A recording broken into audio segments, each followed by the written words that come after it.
some drafts definitely lackluster, you know, from both sides.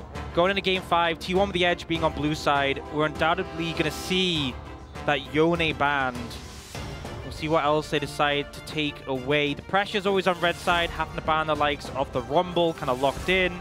The Smolder often being a red side ban as well, although there has been sometimes, has actually been banned mostly by T1 so far, not really comfortable to pick it themselves. So I imagine they'll continue with that. They ban on blue side. See, Yone, presumably that third ban for T1. I hope for their sakes that it is. Yone is definitely that third ban for T1, so we'll see it come through now. And then KT, you know, banning the Azir Rumble again.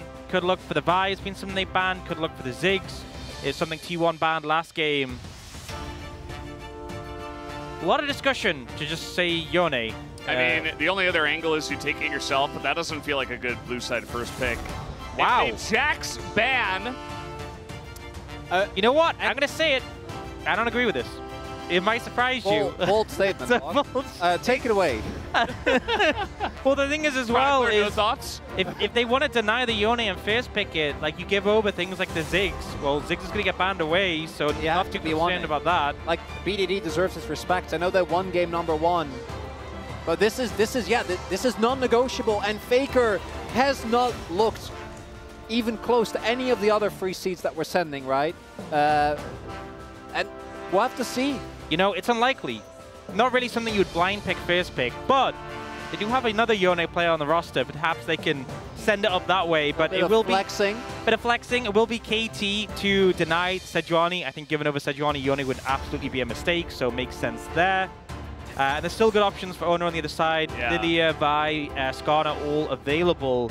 Question is, what do KT want to pair this with? Is it Tristana? Not the best synergy with the Sejuani, but getting BDD a powerful pick, I think, is huge. You know, the only other thing he's played so far has been Corki. Yeah, we don't want that. So I don't think it's gonna be that. But we'll see. We'll see if they feel okay with it. But it's Sejuani MF, so immediately a lot of burst damage. You've got the setup with the Sejuani. You take it away from Owner. Yeah, and I imagine it's probably going to be jungle AD pick in this rotation. You could take the Leona if you wanted that to deny the MF ult, but we haven't really seen teams lean into that too much. They are going to opt for that Lilia. Owner drew bans for that pick in playoffs, but actually start with the Jhin. So, you know, we didn't see the Jhin picked into the Ziggs, but now Ziggs is banned. We'll see the Jhin come out. But it does mean you can operate a safe distance. When your team's going in with the likes of that Yone, you can follow up from afar. Saying no, yeah, I think he's saying Lilia. Lilia makes sense for them, provides the AP that they do need in the composition. Playing into a tank jungler as well feels good. And now over to KT. Could potentially, I mean, I expect it's a mid lane pick for BDD here. They have to secure if they're going anything that they expect to get banned away, which is most of the picks we're seeing in the meta right now. But instead, they're opting to take a leaf out of the T1 book and go for the Camille. They will secure a confident play here from Perfect. Synergized with the Sejuani has that setup for the team. And in the first couple of games, sometimes by his own fault, sometimes just by the way that KT's been played, Perfect has not been able to stand up to Zeus. But the last game, the Gragas at a crucial point, he did come through. We're not going to see that again. I'm wondering if there's a world where we ever see it flex, but obviously very unlikely. The Jax already being banned away does mean that KT can pick this. Not only do you combine it with the Sejuani, but also it basically frees up a ban. Makes it a lot easier. They're banning supports now, not feeling the pressure to have to ban top as much. With Bard gone, they could ban a top laner in this situation if they want to continue to deny, and they'll go for the Gwen. Not something we've seen too much of recently, but definitely a big side lane threat. And I'm just wondering what Zeus is going to bring out in this situation. Obviously, a lot of his range picks, there's the threat of being jumped on by the Camille and the Sejuani. A lot of danger there. Do they ban Leona here? Could leave it open. Most likely, KT's going to pick it up, and then we will have the Alistar most likely on the opposite end. It's going to be the Poppy. Does, to me, I really hope. Can also go for the Alistar, that's also fine. We've seen that happen a lot as well, and being okay with the Leona going over. I do still really love taking the Leona so that DMF gets the ult, but this is dangerous. I mean, we do often see the lane swaps come on the series, and KT are good at navigating that, but picking Alistair blind into carrier always feels a little bit cautious. I feel like there's a lot of other supports in the league who would go, well, I just pick Leona, that's the matchup, but carrier is always one who's want to pick a stronger prio lane, and it looks like we might be getting the flex. Looking very likely, and it might be with a Corki, and the Corki gets locked in for T1. And I know a lot of people will not be very happy with that, but we'll see how it goes. As Corki gets locked in, there's the Leona. So we're not taking any chances there either. We are just accepting the matchup. There is the chance that this is still going to be the Corki top, right? Like they could theoretically flex it around. Corki mid's been losing. Maybe right. What about Corki top? We've seen that before. It's a Camille Sejuani. And now Tristana goes over to BDD potentially, but they might want the AP, so toying with some other options. The confidence pick! And the thing with LeBlanc is so hard to pin down. You know, there's a lot of lockdown on T1, but I feel like it's going to be hard to actually connect onto this LeBlanc pick. So much threat onto things like the Corki, like the Jhin from the flank. We will get to see where this mid-top is going. I think based on the player's proficiency, I imagine it might end up being that Yone top. Would have to be. This happened in the previous match between T1 and DK. Game 5, BDD ended up, or Showmaker rather, ended up getting, turning around one of the strangest TPs that I have seen into a pick on the Gumayushi. And that was a really big point in that series.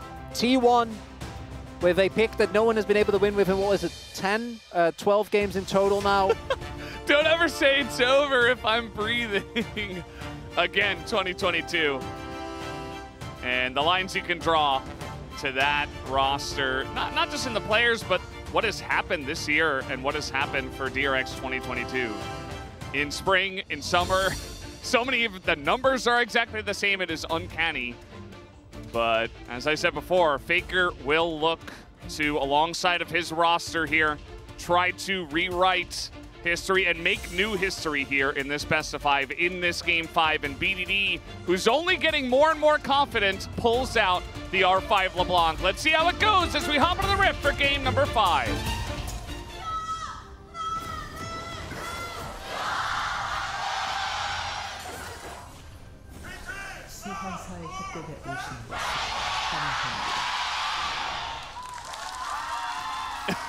I keep thinking there's no higher gear, and they keep going up and up. KT fans, extremely hype right now, and I think it's justified. And I love the confidence in a game 5 for KT to bring out the Camille full perfect. I definitely think confident issues have been a thing with him going up against Zeus, but willing to bring that out with a Sejuani, BDD with a LeBlanc. On the other side, though, the fact that they wanted to deny the Yone and trust Zeus to take it top lane. But the Corki on a heavy loss streak, sorry, definitely not a win streak, heavy loss streak right now. I will say some of the comps he has lost with, it was low damage comps, trying to rely on the Corki. There is a lot of other damage threats here, but we have seen this pick struggle endlessly. Outside of the Corki pick, though, I do actually really like the T1 composition. There is so much long-range engage as... Level 1 hook shot coming on in. Do a little bit of harass coming in there, but Keria is here. Trade a little bit back on a perfect. And actually a decent amount more than just a little bit. I mean, Ignite coming down here as well. Keria really bullying both of them in the mid lane, just really using the Shield of Daybreak to essentially say, you will not stay here. This would be the perfect time to get one of those graphics where it shows damage dealt and Keria's just like miles above everyone else. Getting those autos off, getting the value there, and forces perfect away. It is once again going to be a swap coming out, so we see Deft and Beryl in the top lane. And last game, we saw T1 punish that with a dive towards... Oh! There it is. Level 2 comes in. Keria trying to make it play, but it's still LeBlanc, and BDD was very ready for it. Yeah, that's a reaction tester. You know, I think sometimes Game 5 little reaction tester can go a long way. I think BDD's reactions are pretty on point. I could have told you that before we saw that, but you know, I respect the Keria trying to find an angle, and he does unlock Hex Flash. That he does. BDD now the one looking for this, but Keria is still here. not too surprising. But at least able to get a decent amount of poke on in. Barrel also looking for the angle himself. Faker doesn't have Valkyrie. There it is. Valkyrie is down. Level, or not down, it's just not taken. BDD gonna find a Leona, but now Barrel is going to try to get some damage on in. It's very tense here in the mid lane between these two duos. Right from the get-go, you can even see Gumayushi immediately running to mid. Right, he's not wanting to take any risks in these early skirmishes. Doesn't mean that Perfect just gets to catch this wave without any issues. Still has TP available. He's looking for a play here on Aguma, cleansing the slow rather, and he's gonna get away. But yeah, obviously Perfect does have TP up to the top side. He misses the cannon. Was it weird? Try to make that play. This is still a really big improvement over a lot of the CS numbers that we've seen for this top laner. Yeah, I mean, definitely an improvement over the 0 at 4 minutes that we saw in game 1. But, you know. Yeah, I mean, he picks up this wave. Obviously missing the cannon's a bit sad, but overall, not faring too badly. And it's going to be one of those shorter swaps, not seeing the lengthy one from before. Now, Faker's going to clear up some of this farm, but is definitely feeling the pain. Despite the help from Carrier, is in a bit of a deficit in the mid lane already. And particularly with the changes we had to execute earlier this season, a lot more early game focused damage. The burst there is pretty obnoxious, and if you're frequently proccing it, you can really bully someone out of lane. Yeah, you definitely can. I feel like LeBlanc has really been on the edge outside of Showmaker picking it up time to time in the regular season. Obviously, as you guys mentioned, he pulled it out in Game 5. Up against T1 just earlier this week, a couple of days ago. And BDD says, well, I can play that too. And his confidence is skyrocketing. It's definitely something that can, you know, kind of live or die based on how you're feeling. The chains are going to connect here. Faker's in a lot of trouble. Auto comes in, and Faker says, no, I'm not in trouble. I'm totally fine. I'm going to sit here and CS. And BDD does not have the range, actually, to do much else. Yeah, didn't really have the cooldowns. The level up comes in, but that chain from BDD was real slick there. The hitbox of Corki just past the minion. Faker thought he was behind, but just showing the dangers of this lane. And this is a level 5 LeBlanc. As soon as level 6 is hit, that kill pressure increases massively. Big moment is going to be when we see Perfect and Pyosik actually link up with the Q. Have the ability to very rapidly set up that permafrost, try and burst the target down, and that's going to be the KT game plan, right? Especially with this LeBlanc as well. Go in as aggressively as possible on a single target, blow them up in a second. Do note that BDD still has TP available, so any trade he can find onto Faker actually going to be really beneficial here. As Faker backing for Tyr, and a very early piece of magic resist. As Perfect has ult.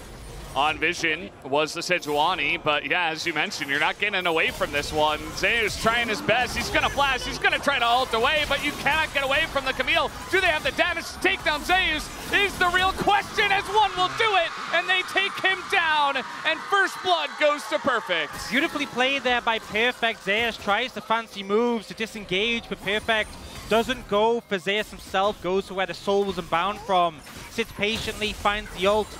The cleanup is there, and a 1-0 stop for the Camille. Definitely what you want in a Game 5. Perfect has struggled a ton in this series. The Gragas, a big show of confidence from his team. Big turnaround after what was, again, Zeus really getting the upper hand. But this time it feels like it's Zeus that was, because of the previous games, forced in an uncomfortable position. Right? Faker hasn't looked great on the Yone, so Zeus effectively, just to make sure that they were able to take it away. Happy to take that into the top side of the map. But it looks like at least early on that 1-2 of the Camille combined with the Sejuani is working out. BDD a little careful there as Carrier shows, but does come just up a fresh back, right? So does have the lost chapter. And now KT trying to look for a play on this dragon. Want to try and turn the tide on these early dragons that have been taken by T1. This is dangerous from Ona because Faker can move in and threaten. So he does go for the little bowling ball, but it's actually enough to scare KT away. Perhaps the fact that Guma has ult and Pyosik was getting a little bit low. Don't want to risk like the gen ult coming in, but will be forced away. So T1 obviously got those grubs, no trade back, but this is the replay of that setup. So goes for Zeus, and Zeus obviously unbound soul, but you know, you have to come back to eventually. But he gets level 6 after minions, flash ult, and Perfect follows it up. And it looks close, But this final flash at the end, combined with Yoshik's W, does secure the kill, and Perfect, the one who gets it. It's best case scenario. Camille can really take over a lot of these carry matchups if she does get accelerated. Quite strong early, really strong when combined with the Sejuani, but can really struggle in longer trades, which obviously Yone doesn't have an issue setting those up.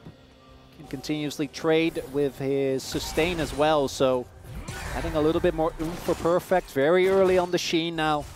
Going to be feeling really good.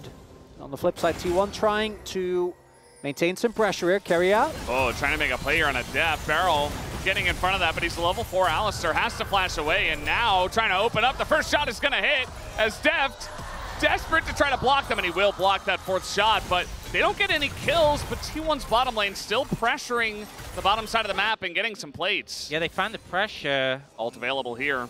Might look for the other side. Perfect's Just low, though. He is pretty low, but he's got Sejuani with him. He's got that shield, and can Zeus do anything? Here comes Owner to try to turn this one around, and with that shield fade, they're just going to hop away. But now Owner thinking about it a little bit more, just trying to put his face in it. Not going to amount to too much. If Perfect doesn't sidestep that, could definitely have been a really big turn for T1. Opportunity to get some gold onto their Yone. Because despite everything, especially with that play not working out, we do see again the CS lead for Zeus building. And Yone is one of those champions where even if you do fall behind in lane, that alone, not enough to really dissuade you from having an impact later on. Oh man, everybody is here. They knew. Great bait from Zeus there. Perfect also missing the cannon when he looked at that hook shot. So even though there was that early kill, even though the gang setup is good, the 1v1 pressure is there for Zeus, the confidence he has on this pick. We see in the mid lane some heavy trades as well. BDD, he goes in, will get like a chain, but then the phosphorus bomb comes out in return. It's like, well, you know, if I stay here, then I just lose the trade. So he has to play it a bit more defensively. Both teams kind of prodding and poking. I'd say the significant thing is we're about to get a second spawn of grubs. It's 10 minutes and there still hasn't been a dragon. We've seen really quick dragons in this series, but the fact that T1 pushed KT off it earlier means it is going to be quite late in this game. Yeah, definitely could be a big factor in this one, especially depending on the soul. We've seen a lot of clouds in this one, and we're going to start off with the Cloud Drake. And at this point in time, I mean, it feels like both of these teams very evenly matched. The Grubs did go over to T1, but the First Blood went over to KT, so feels like each side got a little piece of something. As now KT gonna try to go for the second set of Grubs, although T1 on the map are moving over to try to challenge. That's one Grub taken and immediate abandonment of that pit. Barrow has level 6 available, as does Keria. Again, the burst is the big thing here for KT. They want to try and isolate a member and take them down immediately. Rotations. Rotate back into the pit.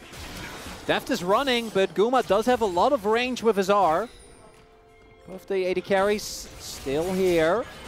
It really just comes down to the smite, and it goes over to Owner, and now Barrel's going to go in looking for something extra. That's two people that are going to be slept up, but BDD finds Faker, trying to bait Zeus in as well, and that's a massive bullet time, but in goes Zeus, finds BDD. The first one to go down will be Owner, and now we've got Zeus caught in the pit amongst four of them. It's going to dash away as Guma finally makes his way over. Keria going to be caught by BDD as well, and KT rolls to pick up 2 more kills. Very hectic fight, but a lot of T1's tools been up front. They couldn't finish off BDD, and in the re-engage, KT come out strong. We'll see the replay now, and it is a mismite here from Yoshik, but Beryl looks for the engage, and we see the sleep burned by Owner here, but no follow-up to come through. You can see Beryl even considering holding his ult. BDD though gets caught by the roots, but his clone blocks the Jin shot, able to dash away, and then all your tools are being burned, and KT are there to pick up the pieces. Additionally, Beryl denying Zeus access to BDD. That could have been a really big kill for the Yone. And then the ultimate from Deft actually completely closing off that quadrant. No one for T1 could make it through. And we know that the gold, it's about 400 or 500, right? Very minor at this point in the game. Even though getting kills onto your Camille, onto your LeBlanc obviously is going to feel great. But again, being a player, everything on the line. In this final best of one, Make like 3 bad plays back to back, and that's it. Your year is over. There's no going the Worlds, no continuation, no chance in case of T1 of extending their title.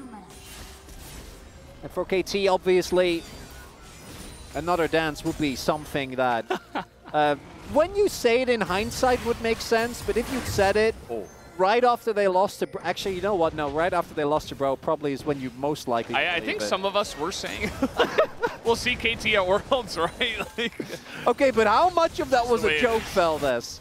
Actually, Atlas, never doubted Barrel. Atlas. Now we got Zeus, very similar spot. This time it's in the bottom lane. He gets the ult off. And it's really good timing, right when the Permafrost comes in as well, so the damage not quite there. Meanwhile, a Jhin ult in the top side. Yeah, good flash coming out from Zeus there to avoid the Sejuani ult. You can see the setup there, but they're doing a decent job of navigating that. Carrier now here to threaten. They will know. Yeah, not subtle with that one. And looks like BDD took a bad trade there into Faker. You know, the kill on LeBlanc is big, but I feel like this pick really needs to be the one that gets the ball rolling for KT. If it has a lead, the difference is massive now. Oh, ult's on Perfect. A lot of damage going down into this turret. Yeah, I mean, Perfect's just going to stick around. He's trying to get that kill, and now we got a TP coming in. And here comes BDD behind them all as Keria is going to find the LeBlanc and give them some time. Damage is done, though, to Zeus. Oh, it's perfect! He will live! And BDD is still here. He's looking for more. He wants more.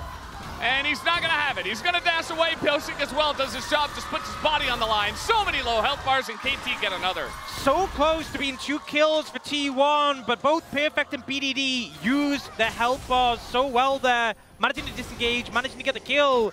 And shit, Onus on the top side getting a Herald. Is he getting a Herald? I don't think Def can scare him off, but Dragon will now be secured for KT. And 4-0 in terms of kills. Decent start for them. Big thing here, though, is that T1 still got the turret. So because of that first turret blood, they end up in a gold positive trade as Perfect. He is no longer afraid. Maybe he should be. Maybe a little afraid. Yeah. Okay, never mind. I mean, there was a chance, but with Pyosik not there, I mean, you don't really have to send it in. And it's Cloud Drake into Chemtech Drake. The first Drake goes down at 15 minutes into the game. So it's going to take a while until we really get into the soul, but it's probably going to be a good one. Yeah, very likely to be fitting in a situation like this. We'll get a replay of this fight. So this is dangerous with Perfect overstaying, but look at the minimap. He knows that there's a TP coming in.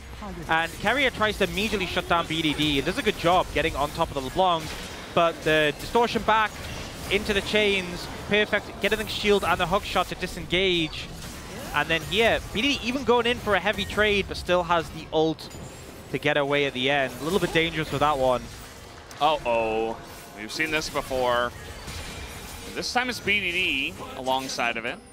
But I always get nervous when Jonas Strong turns off the lights and doesn't really show us what's going on. Perfect's in the top lane.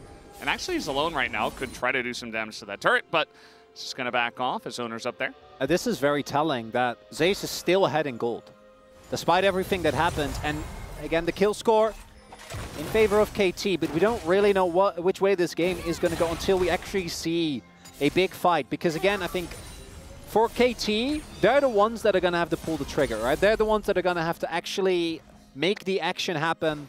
They can't just sit back. I think T1 can just sit there, poke with Jhin, poke with Corki, throw Lilia, orbs, throw those bowling balls as many times as you'd like to try and whittle down KT's front line. Mercs here, obviously mega high value into the opponents. Leona is always very sad when you buy Mercs. You see T1 trying to make an aggressive play here, but there's a lot of KT members in return. Barrel just trying to throw himself into it and bait them into this fight. His Ingo's perfect, keeps Zeus around, but he dodges. That Sejuani ultimate lines up too. He's still alive, but down he goes. Trade of top laners as now BDD is coming up. Trying to punish Keria here, and it looks like T1 are just going to let it go. That's another kill over to BDD's LeBlanc. He is now 3-0. Running! A lot of running and skipping and hopping, and it's Deft who gets away. Meanwhile, Faker's just taking a turret. Yeah, I mean, it's 2-for-1 in favor of KT, but if Faker gets this entire tier 2 bot tower, then they'll take that trade any day of the week. BDD going to try and pressure here, but... Is he okay? I mean, the chains are going to land, and now he's barely going to stay alive. He's fine. He's got, like, you know, 80 health spare. Yeah.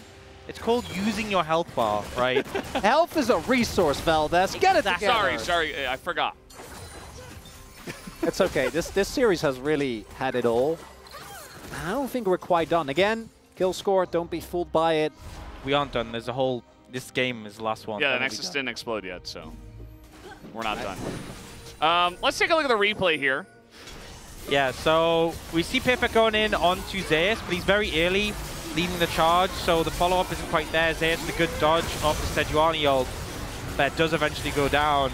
But at this point, they know BDD's coming, they know Deft is coming. Sacrifice is carrier. But they just have Faker pushing in the side lane, so they're pretty fine with that trade.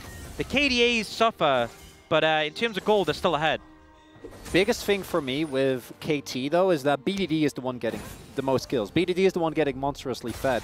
And it makes itemization on the T1 side a lot harder, right? We have had a lot of full AD compositions, but a LeBlanc that just gets to basically do whatever she wants and deal effective true damage to everyone that is within her range is a really big deal. And the other person who's also getting the gold. Well, we're ulting the wave as in he goes, trying to clear it out and make sure that he's safe on the dive. There's the Q3, trying to dodge it, flashes away from Pyoshik. Pyoshik's taking a huge amount of damage, but in comes Deft to try to trade it back, and they will get the kill, but man, Zeus made it pretty difficult as, once again, Faker's just taking a turret amongst all the action. Yeah, about again. 15 tower hits tank there, feels like, by Pyoshik, but T1 are just playing for the objectives, and it's working.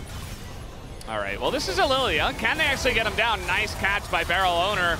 In a lot of trouble. Just going to accept his fate and just try to hit the turret, I suppose. Does a little bit of damage, but Deft will be fed over a kill. Working somewhat, we'll say. Still getting towers, getting structures. The mid tower now low, easy to threaten that one. It's a 3-tower-to-0 lead. So T1 are ahead in gold still. But it does mean that if KT get a bigger edge, a bigger team fight win, there's a lot of standing gold for them to take.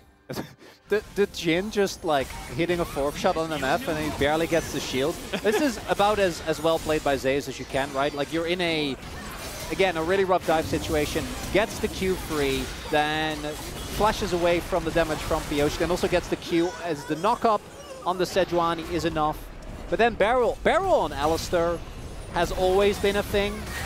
But 2019 vibe? Yeah, 2019 vibe, 2020. I just love that he finds the exact spot, the angle from Owner hitting the tower, and just start. He knows. He knows. I also, Owner could definitely have just let the Herald charge and not gone in. Yeah, but then you don't get to do the cool driving, you know? Yeah. Yeah, but you were already... Essential. You were fine on the crossbow. Again, T1 is 2k gold up, despite everything that's happened, just because they've been able to get so many waves.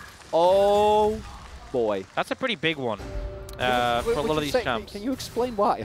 So it adds a lot of burst to the champions. Yes. The Infernal Soul. And there's a lot of champions already have a lot of burst. So if you're wondering, there's the explanation for you. I really appreciate it.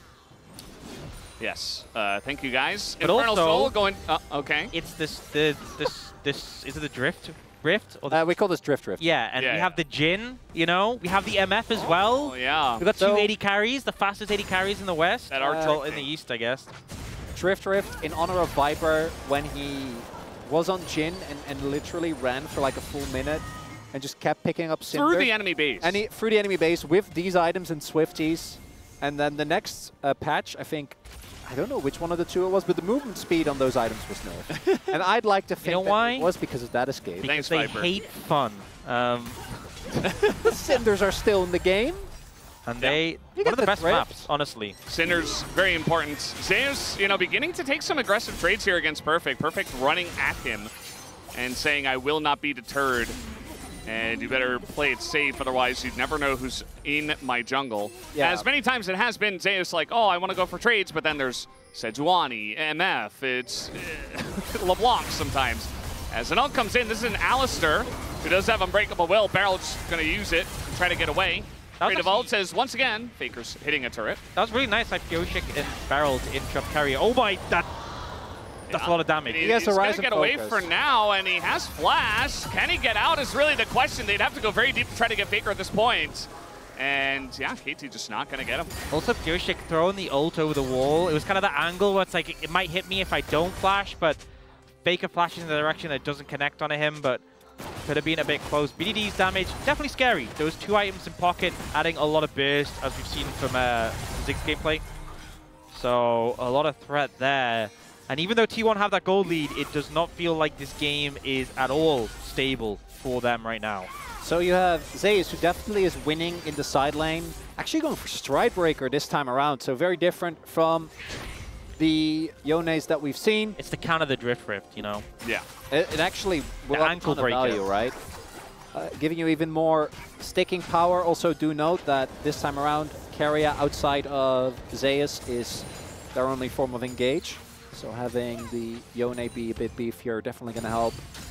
I mean, BDD was able to provide all the engage that KT needed by murdering them in Game 4. Yeah, Oh, just be BDD. true. It's that easy. Yeah, just Q3, find the perfect target, and then ult follow up, and your teammates will follow. It's very obvious, the engage. I think it's a bit harder into the composition that KT have. A lot of mobile targets and then deft. But he does walk fast. And we all know walking is the best skill in League of Legends. Top strategy. It's very important. He's not just walking fast, but he also has access to Drift.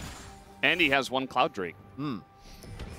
I love how Faker this entire game, he took some trades with BDD. Yes, he did interact a little bit. But then after that, he was like, I'm just going to be in a side lane and push. That's swear, it. That's my job. We've seen so many Corki games in his long loss streak where it's been, oh my god, this Corki's so fed, unchallenged. What's he going to do? And then they just lose. Well, like, how does he actually do damage in a fight when BDD is around, though?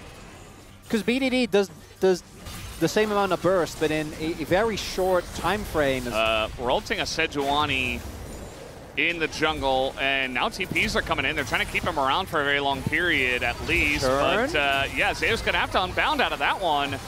And KT thinking about it, thinking about the engage. Barely going to go in. The big MF ultimate is just going to get the flash. And it's not too committal just yet. Owner only going to hit the front line. There's the sleep. It goes in onto the one. Oh! The ultimate catches 3, but immediately goes back. Perfect. He followed. And that might be the end of him. As KT are in a lot of trouble. In goes Owner, looking for a bit more. Beryl is caught out. Down will go BDD. T1. They find the angle in the fight, and Def gets roped into it as well. And Pyosik, the only one to get out here. As it turns out, it was just needing the Yone to be an engaged tool. As you see the hesitation from KT, and it turns out that hesitation was well founded as Zeus, off of the sleep of Owner, gets a multi-man engaged. That's Nash. That's another inner, unless, oh, Pyosik. I mean, there is smite. There is vision. Smite. Yeah, he doesn't have smite. There's no way.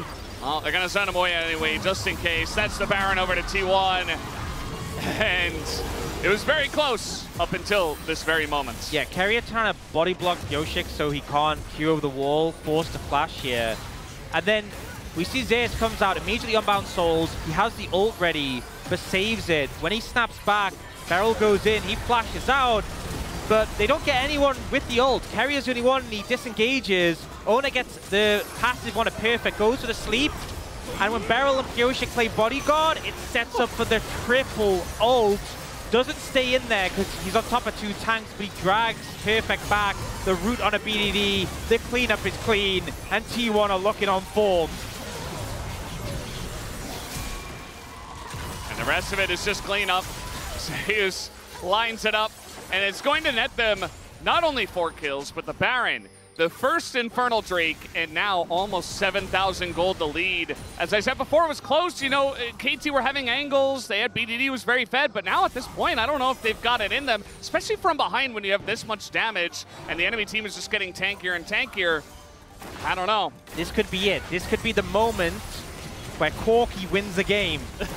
Unprecedented. Well, it's a big one to win. And maybe he was just waiting for this moment. Has not happened in a long time. T1, our defending world champions, want to make it back so desperately. And look at the vision control here as well, not opening themselves up. This Yone was such a big thorn in their side. Zeus is the one that ends up taking it. Top wave, gonna get shoved in. Yeah, so a little bit of solar flare poke on a def there. Just a bit.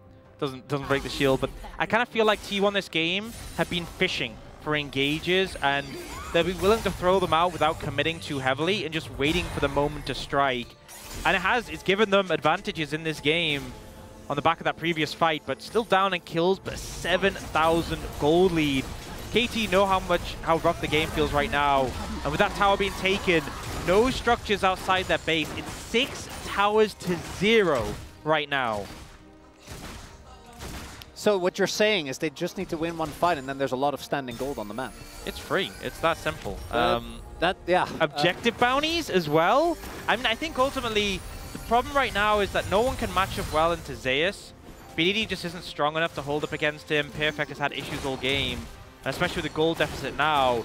If they could get some side lane pressure going, you know, you look at the top and bot tower, that's a lot of gold with the objective bounties and the low HP, but they're just not being given the opportunity angle. Faker's just camped in a side lane, and right now he's on 3 items. He's very strong. Zeus has been a consistent problem, so KT do have pick potential. They definitely have that, and they need a window where they can capitalize on it. But when you look at the goal difference across the board, the smallest goal difference between, I mean, excluding supports, is 1,100 between mid laners. The rest is even more. And with Zeus picking up this 3rd item, he is going to be very difficult to deal with. The one saving grace for KT is the fact that they got that early Cloud Drake. Means that the game is not going to be done in 2.5 minutes, although if the Baron ends up falling and the base starts crumbling, might still be the case. But the fact that they will not be playing up against an Infernal Soul, that definitely is a big deal. Is that alone enough? And you see BD trying to set up. That tower is so low, but just being denied again and again. And now we're about 2 minutes away from the next Baron, the next Dragon, and this is where it gets difficult because on the side of T1, everyone has flashes. So it's not like there's something like that to easily capitalize on. You haven't been able to cash in on the standing gold. We have BDD with 2 rods in the inventory, but no Rabadons. Ideally, he gets that before we go towards those objectives, but I don't know if there's going to be time. KT need to do some problem solving the next couple of minutes, because if T1 get the next Dragon and the next Baron, I don't think this game's recoverable. Yeah, as you're saying, you have to be proactive. You can't just sit back and wait for T1 to set up and essentially control objectives, especially with the lead that they have. So for KT, you know, trying to use some of their side laning to have LeBlanc and Camille, maybe that's enough, but for now, they're kind of stuck back on their side of the map. Guma is up 2 items. Yeah, look at the items he has as well. So he has the IE, which goes really well with the range rapid fire cannon, but also the shield bow. So BDD is going to have a far harder time picking him, bursting him, and that's kind of the benefit of being so far ahead is you have the luxury to go for more defensive items and still outdamage your opponent. That's the big thing. You have double shield though. Owner was just sitting on an arm guard, has actually finished it now and has gotten himself the Zhonya's. The one win condition, the one opening for KT if they do want to make this, frankly, miraculous run to Worlds is getting a pick on a single target. That or a Baron steal. But look at the vision control that's there for T1. They know as well. Right now we're in very firm control of the game. We have a lot of safety inside. A lot of map control. As long as we don't take a big gamble, we should be fine. BDD should be getting his death cap after that cannon. I wonder if they're going to give up this Drake and maybe make a play towards that Nash. Try and friend, but like, again, look, T1's going to know before KT can even think of it. Yeah. Does feel like this Baron, it could be huge for the side of T1 if they can utilize that to end the game. They could just have Zeus solo the Dragon, honestly. Or it looks like they're sending Guma to do it, maybe. But they really don't need to commit members to the Dragon. They can keep presence around the Baron area. Guma is just going to solo out the Dragon pretty quick enough. Actually going to get some help from Zeus. It's a lot of them. And they're still maintaining vision on the top side. They are giving no windows to KT, no opportunities to let them back in the game. Yeah.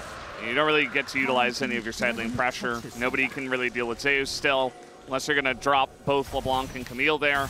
And so it's another Infernal Drake that goes to T1, but more importantly, as you guys have been mentioning, they're just setting up supreme vision around the most important objective right now, which is the Baron buff. Do have both Death Cap done, as well as Mortal Reminder for Deft. So there are some minor spikes here for KT. Is that enough to go up against the might and money of T1? I don't know. That's going to help a little bit. Trying to catch Barrel. They really want to get him to use his ult. And now we got a potential sleep coming in here as there goes in Keria looking for a bit more. Oh! Sniped by Kuma! And that might just do it. It's 2 kills to the Jin. And look at this, BDD's gonna go down as well. It's 3 kills just like that. And Faker once more. But already it is such a huge win to the side of T1 as they look to group in mid. Pings are coming in. They do have the Misfortune ultimate to clear the wave. But T1 might try and interrupt, might try and just look for the pressure, look for the end here. Looking like it. I mean, KT, they already lost 3 members. What can they do? 10 seconds on Barrel. Is that going to be enough? Perfect. He goes in trying to stall, but the Nexus turrets are falling. They can't get the angle. They're just trying to do it. T1, they want to go to Worlds. Will they be able to? All they got to do is take down the Nexus, and they will get the job done. You will be seeing T1 at Worlds. You will have Faker there for the 9th time. It goes to the last game possible, the last chance to get into Worlds. But the reigning champs will not be denied. They will stare down 3 of the members for the 2022 DRX roster, and they will get their revenge. What goes up must go down. And at the final station, the roller coaster doesn't make it over the finish. Then one fight at Baron ended up deciding the game. And your 2023 World Champions will, in fact, be back as the 4th seed. Again, 4th seed of the LCK. It's not what you would expect, but they do get there. And I think that in terms of, you can see he is so relieved. It's only relief. And I mean, it's not any huge reactions from the side of T1 as well, because they know, like, whoa, we did it. Man, that was close. And look, was it clean? Was it pretty? No, it was a struggle, but they got here, and we are seeing big meta shifts, the death of lane swaps. They have a new lease. They have the opportunity to adapt to a new meta, to refine the issues, to get there. T1, they made it. And they have their opportunity to once again try and defend their title.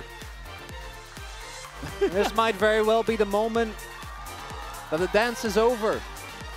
Deft not making it to Worlds. Barrow in an even year, not going to be there. KT after what was a wonderful 2023, not actually going to make it. And you can see heartbroken are the members of this team. Heartbroken, I'm sure, are the fans. And that man right there fought his very hardest, fought valiantly, but it just wasn't enough. Yeah, I mean, it's hard not to feel sad for the players who aren't going to make it on this KT roster. For BDD in particular, this latter end of the split, but this series in particular did everything he could to try and get them over the line, and it just wasn't quite enough. Yeah.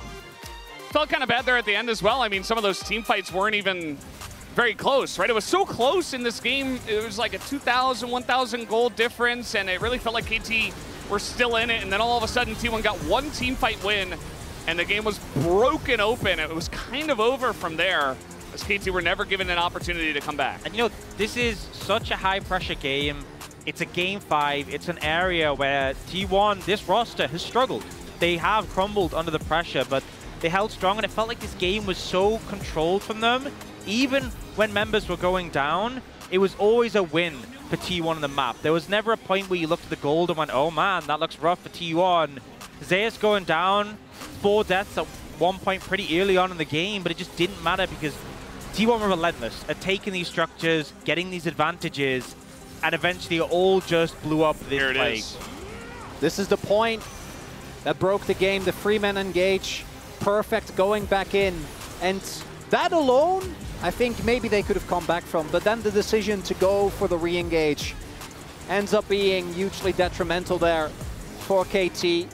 Thought that they could burst down Faker and go from there. Instead, the chase down comes through. And T1 punch another ticket to Worlds. Well, it wasn't easy for them. They lost to DK, they almost lost to KT here, and T1 is an org and it's got players on it that you would always expect to be there. And, you know, this entire story of them actually making it to Worlds will follow them there. I am very, very curious to see how they will develop going into that very important tournament, because yes, they make it, but what kind of T1 will we see there? I can't wait to see. Well, hopefully with lane swaps dead, I want to see more of Zeus and carries. Camille, Yone, fantastic performances from him. I don't want to see him on Cassante. I don't want to see him on Ornn.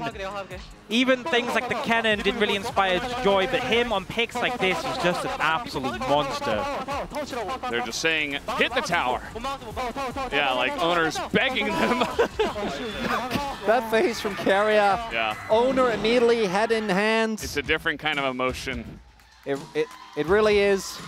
And Corky gets his win, which he was just waiting. Yeah, he was so due. He was scaling. he was just waiting for the right opportunity.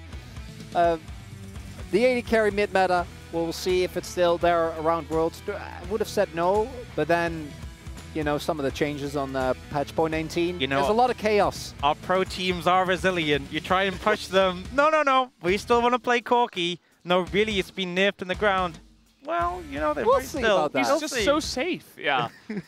Either way, guys, that was another fun banger. It did go to 5 games once again. We've just had so many 5 gamers. Hamalife versus Gen G. We had DK versus T1 earlier in the regional qualifiers, and we have one here as well for the final game to decide that T1 gets to go instead of KT. We're going to be hearing from the entire team in an interview after the space, but let's throw it over to the space right now to break down this series.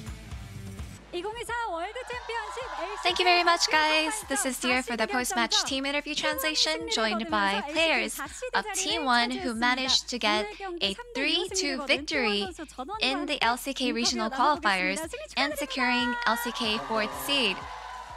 Congratulations! 네, 팬분들께서 정말 크게 박수를 보내주시고 계신데요. 제우스 선수 먼저 the fans are so loud today. 제우스 선수 풀세트 접전이었습니다. 그 경기 끝에 단 한 장 남은 It was a 5-game series, and you secured the last Worlds ticket. How do you feel? 지난 디플러스 기아전에서 뭔가 Today, 제가 for 실수를 sure. 너무 많이 해가지고 좋은 기회를 After 많이 making so 놓쳤던 many 것 같아서 mistakes from the 마음이 너무 안 match against 좋았었는데 D+ Kia, 결국에는 또 이렇게 I 진출하게 wasn't 돼서 really 너무 feeling 다행인 that 것 great, but just being 너무 able 힘든 to 것 같습니다. advance to Worlds, 힘들다. I'm just so relieved, and it was just so hard today. 오늘 만약에 패배를 했을 경우에는 2024년에 So a defeat today meant an end to your 2024 season, making today's match so crucial. So what mindset did you come to 사실 the stage 디플러스 기아전 with 할 today? 때는 정말 뭔가 Against 지면 안 된다는 D+Kia? 압박을 개인적으로 너무 심하게 I 생각했던 것 같아요. felt 그래서 so 오늘은 much pressure and 어떻게 보면 extreme 좀 pressure to 그냥 not 좀 lose. 어느 정도 내려놓고 And 마음 for today, I 편하게 think 임해서 I 좀 just really just 집중을 put 좀 everything 잘할 수 있을 것 down, 같습니다. and I really allowed myself to focus and concentrate in the game today. The last Worlds, you were the glorious finals MVP, and many people are looking forward to seeing you at this World. So 일단 what 저희가 can we 정말 expect from you in 어떻게 Europe? 보면 떨어질 수도 있는 상황이었는데 결국에 이렇게 You know, we were 기회를 잡았다는 really 건 on 사실 이제 the edge of the 다른 cliff 팀들과 and 어떻게 being 보면 able 되게 to 동등한 really 위치에 grasp 다시 that 올라왔다고 opportunity. 생각하기 때문에 It just means that we're at the same level as all the teams that made it to Worlds. So we will make sure that we're able to showcase a great performance at Worlds. 이어서 오너 선수 만나보겠습니다. 오너 선수 정말 Next up, let's talk to Owner. T1이 승리를 했는데요. After 소감 먼저 such an 들어보겠습니다. intense battle, T1 came out on top. How do you feel? It was such a rough battle today. Really wanted to win today. And I'm just feeling so relieved and so happy that we're able to win a 3-2 victory. So after the win-loss, Game 5 was a very rough start for you. So what was the game plan? Yeah, we actually took a lot of loss in the early game, but we were pretty confident in terms of late game and team fight, so I think we just remained confident and we really remained focused in during team fights. So at which moment were you sure that you would win? We had a team fight at Baron and we won big in team fight. And after winning that team fight, I just thought, okay, this is such a winnable game. Since 2022, you made it to Worlds 3 times in a row. go. And you once said the most beautiful flower blooms in adversity. So what do you think this year's World will be like? Every time we go to Worlds, it's never a very comfortable experience. It's not very easy. And I feel like it's going to be the same, but I want to make sure that we are able to come out strong at Worlds, and I'm just expecting it to be a good run this year. Faker, with your 9th qualification at Worlds, you have become the player with the most Worlds appearance. How do you feel? You know, we were in a situation where we might not be able to make it to Worlds, but being able to be given that chance, I'm just very grateful, and I want to make sure that we make the most out of it. And with the Mapo High School Derby storyline against Theft, how did it feel to face him in such a high-stakes battle? You know, I met him at the World's Finals in 2022, and just being against him at the very last regional qualifiers and the finals, again, it just left me with such mixed emotions. And being able to face him, and you know, even though I won against him and he was defeated, I feel like I'm not exactly feeling too happy for him, but I feel a little bad, but I think this is just what competition is about. And you are the only one with 9 appearances and 4 titles at Worlds. So what are your goals at this year's Worlds?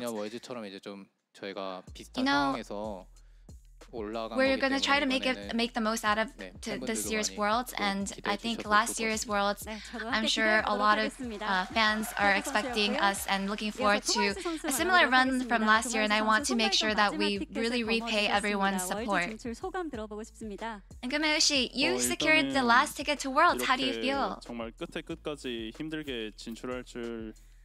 You know, I had no idea that we would be able to make it to Worlds after such a rough run. And I'm just also feeling very relieved that we did make it at the same time. And you were against Steph, who had always shown consistent performance at qualifiers. So what was the main point of the bot matchup? You know, he did really well against BNK Fear-X. And today I just came with the thought that, you know, I just have to play better than him. I just thought to myself, I just have to play better than my opponent. Anything you're looking forward to at Worlds in Europe? You know, being able to perform and compete in Europe in different cities is something that I'm really excited about. And you know, I think last year we were able to showcase a lot of good sides of our team, so I hope that we can do the same this year as well. I'm looking forward to that as well. And any message to the 80 carries you'll meet at Worlds? Gumayoshi is coming, you guys. Keria, with today's victory, this is your 5th Worlds in a row since debut. How do you feel? You know, up until this year, going to Worlds, I think it was just more obvious that we would make it, but this year, I feel like the pressure was just so much more immense, so I'm just feeling really grateful that we were able to make it. So before Game 5, the camera caught you, and it looked like you were full of thoughts. So how were you feeling back then? Before Game 5 started, of course, we were thinking about how we were going to play, so I think I was just still thinking about that. And I also thought to myself, what would I do if we got eliminated today? And then after the win, as the victory ceremony, you were holding your chest, so what were you really doing? You know, it was just, basically, I was just so full of relief. And I think in the past few days, I had been so uptight and just feeling that relief with my whole body. It's just that's just the ceremony that came out naturally. So what do you think is going to be different about this World?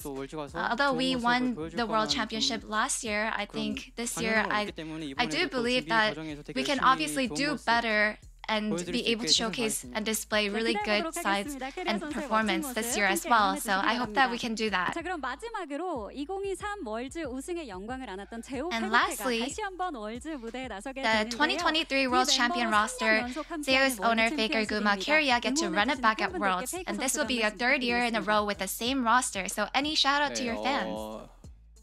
네, 이번 월즈가 되게 도전자 입장으로 또 사시드로 가게 됐는데 So as a competitor in Worlds, 굉장히 좀 좋은 경험, 굉장히 처음이라서 I feel like 네, 좋은 경험일 거라고.